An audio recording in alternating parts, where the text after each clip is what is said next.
ایک بزرگ شخص تھا، نیک دل، جو ایک چھوٹے سے گاؤں میں تنہا رہتا تھا۔ اس کی زندگی سادہ مگر سکون بھری تھی۔ اس کے مکان کے سامنے ایک پرانا درخت تھا۔ اس درخت پر ہر روز کئی پرندے آ کر بیٹھتے، چہچہاتے اور اپنے گھونسلوں میں لوٹ جاتے۔ وہ بزرگ شخص ہر صبح اٹھتا اور ان پرندوں کے لیے دانا پانی رکھتا، کبھی ان سے بات کرتا، کبھی ان کی آوازوں سے دل بہلاتا۔ پھر ایک دن گاؤں میں قحط پڑ گیا، بارشیں رک گئیں، زمین سوکھ گئی، فصلیں تباہ ہو گئیں، لوگ بھوک سے پریشان ہو گئے۔ اس بزرگ کے پاس بھی زیادہ کچھ نہ بچا، مگر پھر بھی وہ ہر روز ان پرندوں کے لیے تھوڑا بہت دانا ضرور رکھتا۔ لوگ اسے تانا دیتے، کہتے کہ تم پاگل ہو گئے، اپنے بچوں کو کھلانے کے بجائے ان پرندوں کو کھلا رہے ہو۔ مگر وہ مسکرا کر کہتا کہ یہ بھی اللہ کی مخلوق ہیں اور ان کی روزی میرے ہاتھوں لکھی گئی ہے۔ اگر میں ان کا خیال نہ رکھوں تو قیامت کے دن اللہ کو کیا جواب دوں گا؟ کچھ ہی دن گزرے تھے کہ اچانک بارش ہونے لگی، زمین پھر سے ہری بھری ہو گئی، کھیتوں میں جان لوٹ آئی اور لوگوں کی حالت بہتر ہو گئی۔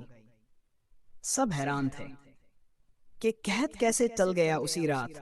کچھ لوگوں نے خواب میں دیکھا کہ آسمانوں پر فرشتوں کو حکم دیا جا رہا ہے کہ اس گام سے قحط ہٹا لو، کیونکہ یہاں ایک ایسا بندہ رہتا ہے جو خود بھوکا رہ کر بھی پرندوں کو دانا دیتا ہے اور مخلوق سے محبت کرتا ہے۔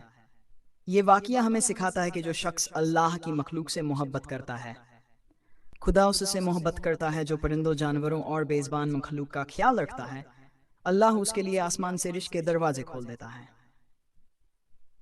اب سنیے ایک اور دل کو چھو لینے والا واقعہ۔ ریب عورت تھی جو گلیوں میں چھوٹے موٹے کام کر کے گزارا کرتی تھی۔ اس کا دل بہت نرم تھا اور ہر رہ سے محبت کرتی تھی۔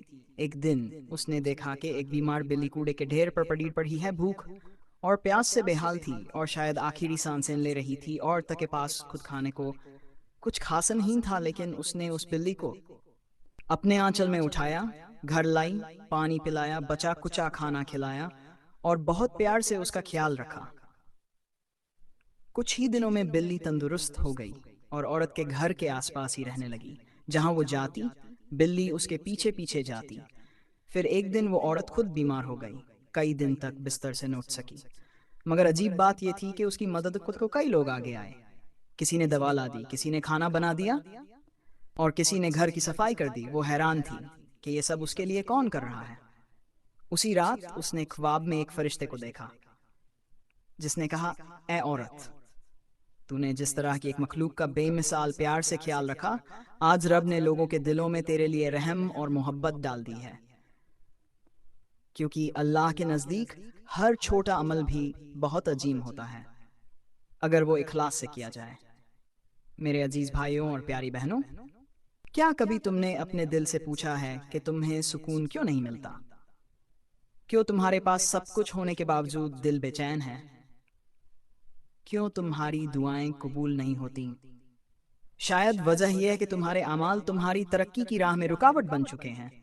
تم سمجھتے ہو کہ تم صدقہ دیتے ہو، نماز پڑھتے ہو، قرآن کی تلاوت کرتے ہو، مگر پھر بھی سکون کیوں نہیں؟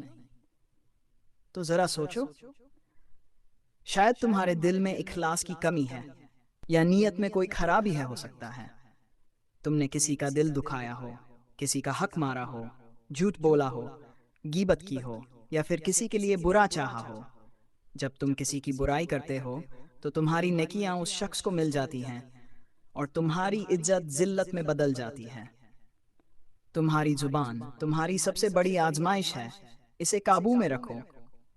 کسی کے لیے بد دعا نہ دو، کسی کو نیچا دکھانے کی کوشش مت کرو۔ جو دوسروں کے لیے گڈھا کھودتا ہے وہ خود اسی میں گرتا ہے۔ ہر رات سونے سے پہلے اپنے گناہوں کی معافی مانگو، اللہ سے رو رو کر دعا کرو، توبہ کرو۔ ہو سکتا ہے تمہارا ایک سچا آنسو تمہاری تقدیر کو بدل دے اور ایک سجدہ تمہاری پوری زندگی کے گناہ دھو ڈالے۔ اپنے دل کو پاک کرو، اپنی نیت کو صاف رکھو اور اللہ پر مکمل بھروسہ رکھو۔ انشاءاللہ تمہاری زندگی میں پھر سے برکت بھی آئے گی اور سکون بھی۔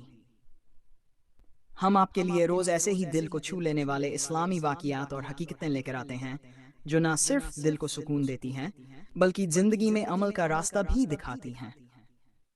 اگر آپ چاہتے ہیں کہ آپ ہر دن کچھ ایسا سنیں جو آپ کے دل کی بے چینی کو راحت میں بدل دے تو بس اس چینل کو سبسکرائب کر لیجئے۔ آپ کا ایک کلک ہمیں اور بھی اچھا، اثردار اور سچا اسلامی کنٹینٹ لانے کی ہمت دیتا ہے اور آپ تک روزانہ علم اور روحانیت سے بھرپور پیغام پہنچاتا ہے۔ تو دوستو، ابھی کے ابھی چینل سبسکرائب کریں اور اسلام کے روشن راستے پر ہمارے ساتھ چلیں۔